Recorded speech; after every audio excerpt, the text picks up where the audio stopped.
Nirmala Prameswari, NIM A1C3190079. Di sini saya akan menjelaskan materi seputar bintang, yaitu interstellar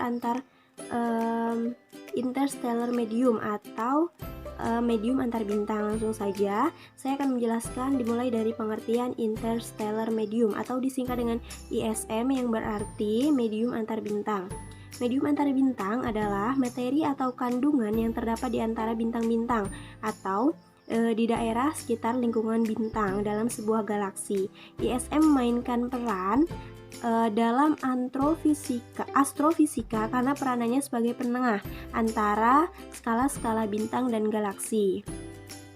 Bintang-bintang sendiri terbentuk di wilayah ISM yang paling padat dan dingin dan akan kembali memperkaya ISM dengan materi dan energi melalui nebula planeter, angin-angin bintang, dan supernova. Selanjutnya, peristiwa saling mempengaruhi antara bintang-bintang dan ISM menentukan laju hilangnya kandungan gas sebuah galaksi dan pada akhirnya menentukan pula tentang umur aktif galaksi tersebut dalam membentuk bintang-bintang. ISM berisi kandungan dalam jumlah yang sangat sedikit jika bersandar pada standar bumi dan atom, molekul, debu, radiasi elektromagnetis, sinar kosmik, dan medan magnet. Materinya bisa terdiri dari 99% partikel gas dan umumnya 1% debu dan mengisi ruang antar bintang. Campuran ini biasanya sangat halus. Kepadatan gas yang tipikal berkisar antara puluhan hingga ratusan partikel per sentimeter kubik.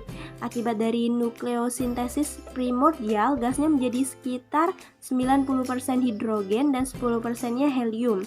Ditambah dengan unsur-unsur tambahan seperti logam dan dalam sebutan astronominya yang terdapat dalam jumlah kecil.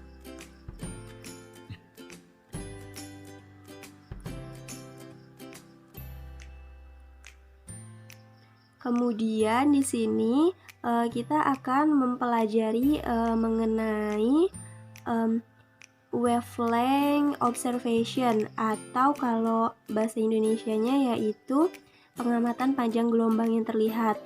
Dalam judul ini di situ kita melihat adanya nebula, yaitu apa ini maksud dengan nebula, yaitu di mana nebula adalah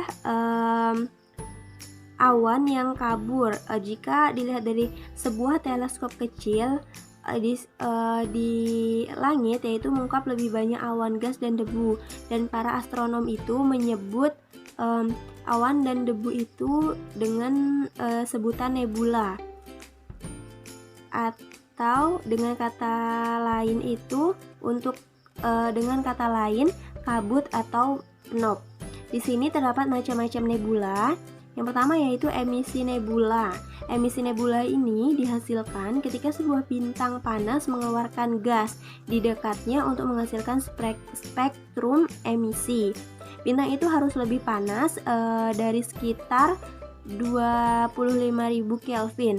Bintang-bintang yang lebih dingin tidak memancarkan radiasi ultraviolet yang cukup untuk mengionisasi gas. Nebula emisi memiliki warna merah muda yang khas yang dihasilkan dari campuran warna merah, biru, dan ungu Balmer. Nebula emisi juga disebut H3 regions, mengikuti kebiasaan penamaan gas dengan angka Romawi untuk menunjukkan status ionisasinya. Hidrogennya netral dan H3 terionisasi. Di wilayah H3, inti terionisasi dan elektron bebas tercampur aduk. Ketika sebuah nukleus menangkap sebuah elektron, elektron itu jatuh ke bawah melalui layers energi atom, memancarkan foton pada panjang gelombang tertentu. Spektra menunjukkan bahwa nebula memiliki komposisi lebih besar daripada nebula penerimaan, memiliki densitas 100 hingga 1000 atom per kubik. Yang kedua yaitu nebula refleksi. Nebula refleksi dihasilkan ketika cahaya bintang menyebar dari nebula yang berdebu. Akibatnya spektrum nebula pantulan hanyalah spektrum berupa serapan pantulan cahaya bintang. Gas pasti ada dalam nebula pantulan tetapi tidak bersemangat untuk memancarkan foton nebula tersebut. planktons dihasilkan oleh gas-gas ionizat jauh di dalam nebula. Nebula refleksi ini tampak biru karena alasan yang sama, karena langit tersebut tampak biru. Panjang gelombang pendek lebih mudah tersebar daripada panjang gelombang yang panjang. Warna biru pantulan nebula di sebelah kiri menunjukkan bahwa partikel debu harus sangat kecil agar dapat menyebabkan foton biru secara istimewa. Butir debu antar bintang harus memiliki diameter 0,001 mm hingga 100 nanometer atau lebih. Nebula refleksi berdebu terletak sangat dekat dengan bintang Morope. Gloro dari bintang disebabkan oleh refleksi internal di teleskopnya, tetapi sifat wispy dari nebula itu nyata. Intensitas cahaya dari bintang mendorong partikel debu menjauh dan dapat menghancurkan nebula selama ribuan tahun. Kemudian yang ketiga ada nebula gelap. Nebula gelap adalah awan yang tebal dan debu yang menghalangi pandangan bintang-bintang yang lebih jauh. Beberapa umumnya bulat, tetapi yang lain bengkok dan terdistorsi, bahwa ketika tidak ada bintang di dekatnya untuk membuat gas ionisasi atau menghasilkan nebula refleksi dan angin spoi-spoi dan arus yang mendorong melalui media antar bintang. Kemudian kita akan membahas mengenai materi penyusun medium antar bintang. Di sini materi penyusun medium antar bintang dibagi. Yang pertama ada debu antar bintang. Debu antar bintang ini merupakan materi yang jauh lebih kecil kelimpahannya dibandingkan dengan gas antar bintang. Namun pengaruhnya terhadap berkas cahaya visual lebih besar. Hal ini disebabkan ukuran partikelnya yang besar dalam orde 1/1000 nanometer. Dibandingkan dengan panjang emisi nebula dihasilkan ketika sebuah bintang panas mengeluarkan gas di dekatnya untuk menghasilkan spektrum emisi. Bintang itu harus lebih panas daripada sekitar 25.000 Kelvin. Bintang-bintang yang lebih dingin tidak memancarkan radiasi ultraviolet yang cukup untuk mengionisasi gas. Selanjutnya yaitu di sini gelombang cahaya tampak itu tuh 1/20.000 mm, sehingga materi ini cenderung untuk menyerap dan menghamburkan berkas cahaya. Debu antar bintang ini tersusun dari partikel-partikel es, karbon atau silikat. Karakteristik debu ini menghasilkan bermacam efek terhadap cahaya bintang seperti nebula gelap, efek redupan, efek pemerahan, dan nebula pantulan. Kemudian ada setelah debu antar bintang ada gas antar bintang. Di sini materi utama penyusun gas antar bintang adalah hidrogen dengan sedikit helium. Kepadatan gas dalam suatu ruang antar bintang biasanya mencapai 1 atom per cm kubik.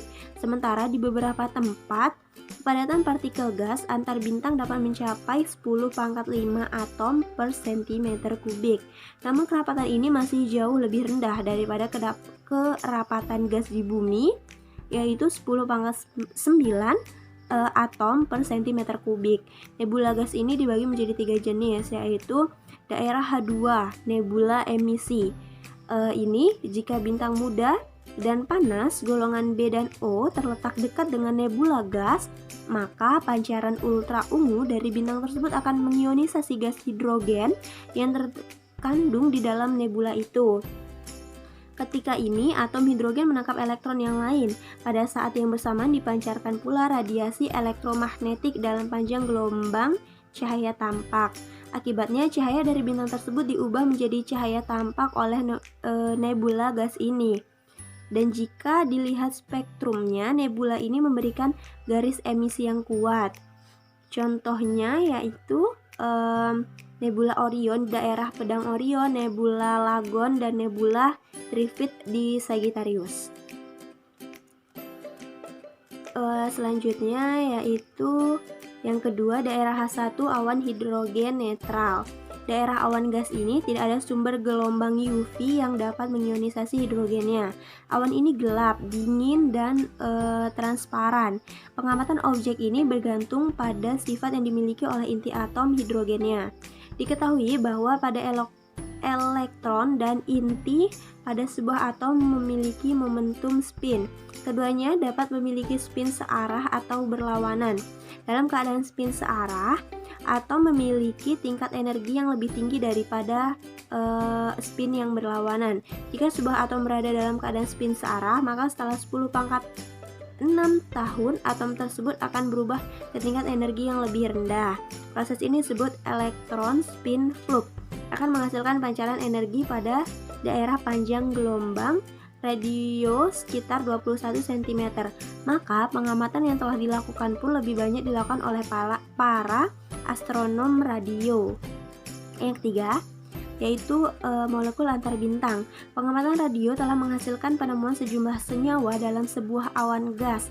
Hal ini dapat diketahui dari sifat energi elektromagnetik yang dipancarkan maupun diserap oleh awan gas tersebut.